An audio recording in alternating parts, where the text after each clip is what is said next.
할렐루야, 기쁜 아침이 밝았습니다. 오늘도 예수님이 우리와 함께 하심으로 우리의 하루는 힘차고 긍정적일 수밖에 없습니다.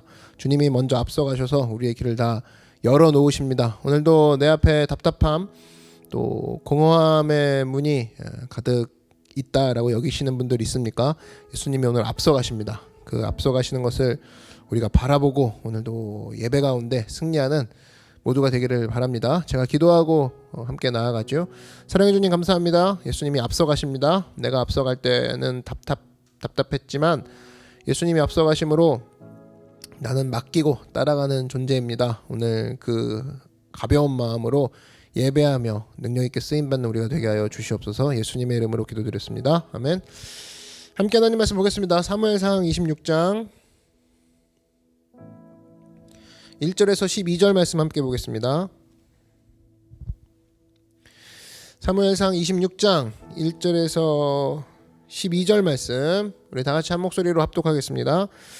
10사람이 기브아에 와서 사울에게 말하여 이르되 다윗이 광야 앞 하길라 산에 숨지 아니하였나이까 하매 사울이 일어나 10광야에서 다윗을 찾으려고 이스라엘에서 택한 사람 3,000명과 함께 10광야로 내려가서 사울이 광야 앞 하길라 산 길가에 진친이라 다윗이 광야에 있더니 사울이 자기를 따라 광야로 들어옴을 알고 이에 다윗이 정탐꾼을 보내어 사울이 과연 이른 줄 알고 다윗이 일어나 사울이 진친 곳에 이르러 사울과 내레 아들 군사령관 아브넬이 머무는 곳을 본즉 사울이 진영 가운데 누웠고 백성은 그를 둘러 진쳤더라. 이에 다윗이 햇사람 아히멜렉과 수르야의 아들 요압의 아우 아비새에게 물어 이르되 누가 나와 더불어 진영에 내려가서 사울에게 이르겠느냐 하니 아비새가 이르되 내가 함께 가겠나이다. 다윗과 아비새가 밤에 그 백성에게 나아가 본즉 사울이 진영 가운데 누워 자고 창은 머리 곁 땅에 꽂혀 있고 아브넬과 백성들은 그를 둘러 누웠는지라. 아비새가 다윗에게 이르되 하나님이 오늘 당신의 원수를 당신의 손에 넘기셨나이다. 그러므로 청하오니 내가 창으로 그를 찔러서 단번에 땅에 꽂게 하소서. 내가 그를 2번 찌를 것이 없으리이다 하니 다윗이 아비새에게 이르되 죽이지 말라. 누구든지 손을 들어 야훼의 기름 부음 받은 자를 치면 죄가 없겠느냐 하고 다윗이 또 이르되 야훼께서 살아계심을 두고 맹세하노니 야훼께서 그를 치시리니 혹은 죽을 날이 이르거나 또는 전쟁에 나가서 망하리라. 내가 손을 들어 야훼의 기름 부음 받은 자를 치는 것을 야훼께서 금하시나니 너는 그의 머리 곁에 있는 창과 물병만 가지고 가자 하고 다윗이 사울의 머리 곁에서 창과 물병을 가지고 떠나가되 아무도 보거나 눈치채지 못하고 깨어있는 사람도 없었으니 이는 야훼께서 그들을 깊이 잠들게 하셨으므로 그들이 다 잠들어 있었기 때문이었더라. 아멘. 네, 오늘은 반복이 주는 능력이라는 제목으로 하나님 말씀 증거하도록 하겠습니다. 사무엘상 24장, 25장, 26장을 우리가 연속해서 보고 있습니다. 24장은 사울을 죽일 수 있었는데 안 죽이죠. 그때 깨달았던 것이 주권은 하나님께 있다. 25장에서 느꼈던 것은 나발이 나옵니다. 심판은 역시 하나님께 있다. 아비가일이 깨우쳐 주죠. 26장 오늘 본문은 다시 한번 심판은 하나님께 있다. 가슴에 새기고 있는지 알아보기 위해서 똑같은 장면이 나오는 것입니다. 사울의 진영에 갔어요. 밀정이 갔더니 보초도 없이 자고 있습니다. 당나라 군대죠. 그래서 아비새가 죽이자 그랬더니 다윗이 야훼의 기름 부으신 받은 종을 죽일 수 없다. 창과 물병만 가지고 가자 하는 장면이 오늘 본문입니다. 이렇게 똑같은 일을 반복하는 이유가 뭘까? 중요한 것은 반복되어야 된다. 이것을 보여주기 위해서입니다. 주권은 하나님께, 심판은 하나님께. 이 내용은 사무엘상 전체 구조에서 굉장히 중요한 메시지입니다. 심판은 하나님께, 주권은 하나님께. 그래서 반복하고 메아리 치는 거예요.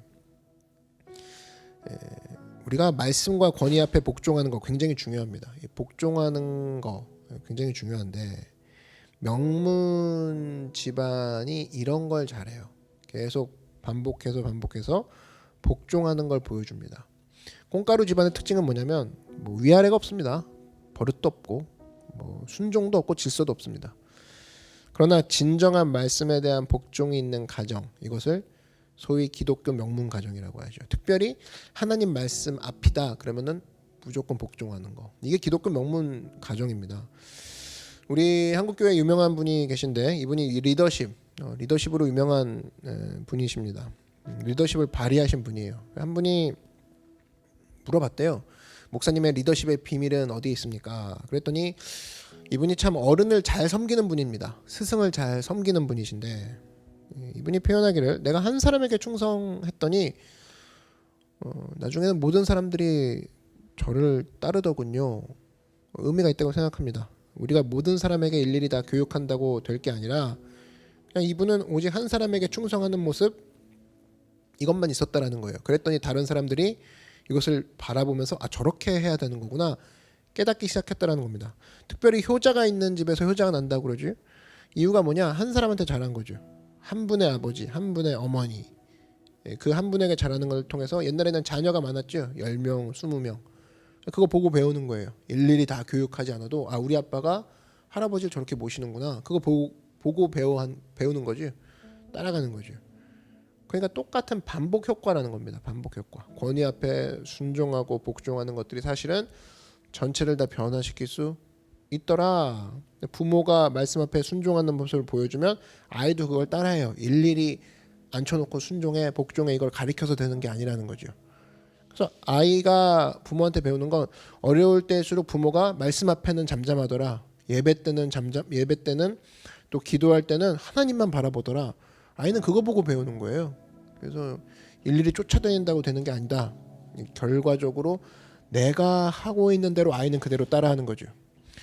교회도 마찬가지입니다. 권위가 뭐냐라고 했을 때 예배에 목숨 걸자, 선교에 목숨 걸자.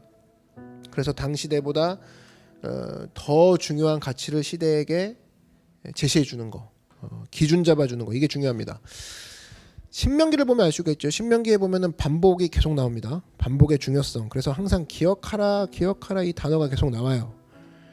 모르는 얘기가 아니거든요. 근데 이미 알고 있는 얘기를 통해서 더욱더 날카롭게 만듭니다. 날카롭게. 이게 중요한 거예요. 신명기 6장 7절을 보면 내 자녀에게 부지런히 가르치며 길에 앉았을 때에든지 길에 행할 때에든지 누웠을 때에든지 일어날 때든지 이 말씀을 강론할 것이며 이게 뭐 장소 바꿔가면서 하나님 말씀을 얘기하라 뭐 이런 것도 있지만 반복하라 그거죠. 반복해라. 이 여기서 이제 부지런히라는 단어가 히브리어로 샤난인데 영어로는 리핏입니다. 근데 이 샤난에서 나온 단어가 샤푼이에요. 날카롭게 하다. 그래서 반복을 통해서 사람은 날카로워지는 거죠. 칼 반복적으로 계속 칼을 갈면 선이 살죠. 날이 선다 그러죠.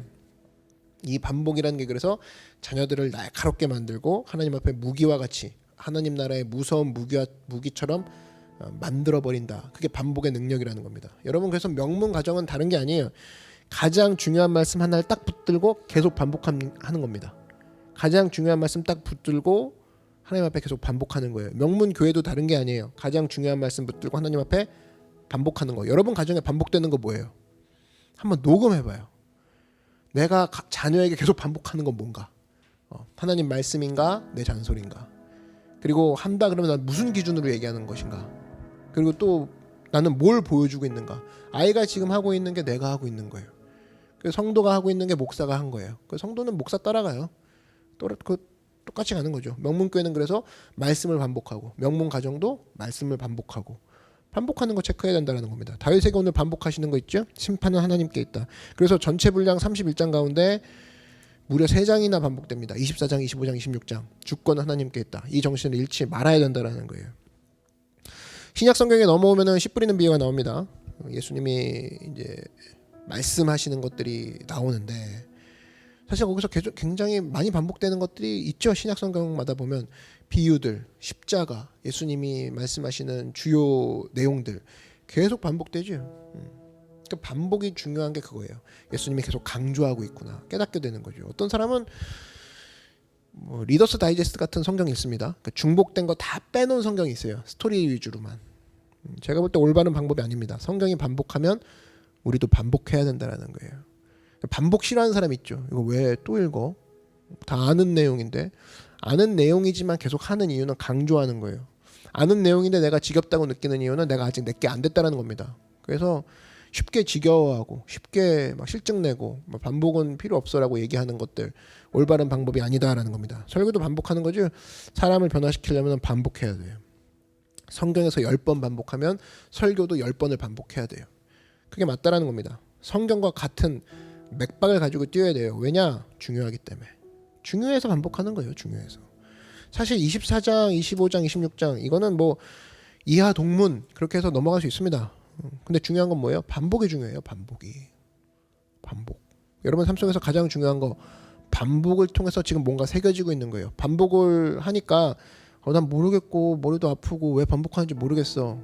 그 어리석은 거죠. 반복을 통해서 하나님이 나에게 중요한 걸 심어주고 있는 거예요.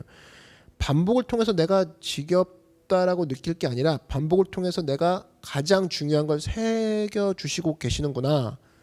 그래서 여러분 그거 반복하는 거에 대해서 지겨워하지 마십시오. 그 굉장히 중요한 내용이라는 거예요. 또 하나 반복을 통해서 가장 중요한 걸 여러분 가슴속에 품기 원하고, 또 하나 다윗이 사울을 살렸습니다. 그러나 이 내용은 사실은 자신을 살린 거죠. 다윗 자신을 살린 거예요. 한마디로 순종은 나를 살리는 길이다. 이 아비새하고 같이 갔습니다. 요압의 동생이에요. 요압, 아비셀, 아사엘.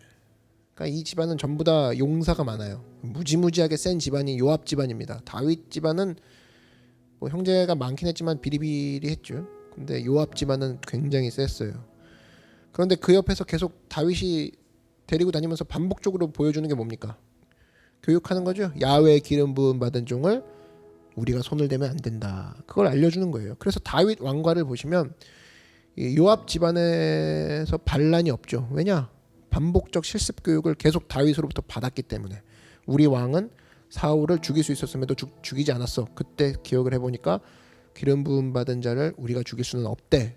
기름 부음 받은 자 계속 그게 떠올랐던 거죠. 반복적 교육의 중요함입니다. 누가 모르는 사람 있어요? 여러분 다 알아요. 신앙생활 모르는 사람이 어디 있어? 감사가 중요해요. 기도가 중요해요. 뭐 모르는 사람이 어디 있어요? 다 알걸요? 틀리다고 얘기하는 사람이 없어요. 틀리다고 얘기하는 사람이 없어요. 근데 반복해서 강조가 돼서 내게 돼 있느냐? 진짜 중요해라고 팡 치고 나가는 부분 정도로 내가 새겨져 있느냐? 거기서 차이가 완전히 나는 거지. 어려울 때마다 막 맨날 고개 푹 숙이고 안 돼요. 절망해요. 주님 붙드는 건 알지만 그게 잘못된 거예요. 주님 붙드는 건 알지만 아직 내게 될 정도로 반복이 안 된 거죠. 그럼 반복해라 그거예요. 그래서 여러분 우리가 하나님 앞에 순종하게 되면 사실은 내가 희생했다고 생각합니다. 그래서 피곤한 거거든요. 교회에 희생하고 있어. 뭐 직분으로 희생하고 있어. 웃기지 말라고 그래. 그 희생이 사실은 그런 게 아니에요. 말씀의 순종은 사실은 내가 헌신하는 게 아니라 내가 나를 살리는 방법이에요. 내가 살리는 방법. 결국 다윗이 순종했을 때 다윗에게 유익이 되죠. 다윗이 순종을 하니까 사실은 다윗에게 큰 유익이 되더라는 거예요. 어차피 사울은 죽을 거라 이거죠. 일찍 죽여서 뭐하냐. 일찍 내가 죽여봤자 내 손에 피만 묻히는 거고 어차피 31장 가면 죽죠. 죽는데 내 손으로 죽일 게 뭐가 있냐. 야훼 손에 붙이자. 하나님의 때가 되면 하나님이 하실 건데 그냥 나는 여기서 주님이 맡겨주신 거 반복하면서 중요한 거 나한테 뭘 얘기하실지 그거 내가 체크하자. 순종하자. 그랬더니 어마어마한 교육 효과를 맛보게 되죠. 그러므로 여러분 오늘도 하나님 말씀을 붙들고 순종하게 될 때 나의 길이 열린다. 그 마음을 가지고 언제나 주님 안에서 반복할 때 감사하고 그 반복을 통해서 하나님 앞에 또 순종함으로 또 나의 길을 여시는 주님, 나를 살리는 주님, 그 주님의 은혜를 맛보고 체험하는 여러분 되길 주의 이름으로 축원합니다. 다 같이 고개 숙여 기도하겠습니다. 사랑해 주님 감사합니다. 순종은 나를 살리는 길입니다. 순종하게 하여 주시옵시고 내 삶 가운데 반복되는 일 있습니까? 지겹다고 또 시증난다고 짜증난다고 반복하는 거 버리지 않게 하시고 말씀의 반복, 기도의 반복, 설교의 반복, 듣는 것의 반복을 통해 내 거 되는 인생 되게 하여 주시옵시고 알므로 행하는 것이 아니라 내가 하나님 앞에 주님을 믿음으로 말미암아 말씀이 내 안에서 내화되고 말씀이 내 안에서 움직여져서 진정으로 주님 안에서 기뻐하며 뛰는 말씀의 사람, 반복하는 사람 되게 하여 주시옵소서. 예수님의 이름으로 기도드렸습니다. 아멘. 오늘 새벽기도 가운데 여러분 큰 은혜가 있을 줄 믿습니다. 오늘 새벽기도 가운데 여러분 감사 반복하십시오. 또 주님 앞에 간구를 반복하시고 이 기도를 반복하십시오. 지긋지긋하다 여기지 말고 이것은 하나님이 주신 나에게 특권이다. 말씀 읽는 거, 기도하는 거, 예배하는 거, 교회 가는 거 특권이다. 이 마음을 가지고 순종할 때 하나님께서 큰 은혜를 부어주실 줄 믿습니다. 주의 이름 한번 부르고 다시 통성으로 기도하겠습니다. 주여 사랑해 주님 감사합니다. 주님이 나에게 주신 좋은 것들 반복함으로 하나님 앞에 능력 가운데 쓰임받는 우리가 되게 하여 주시옵소서. 순종은 나를 살리는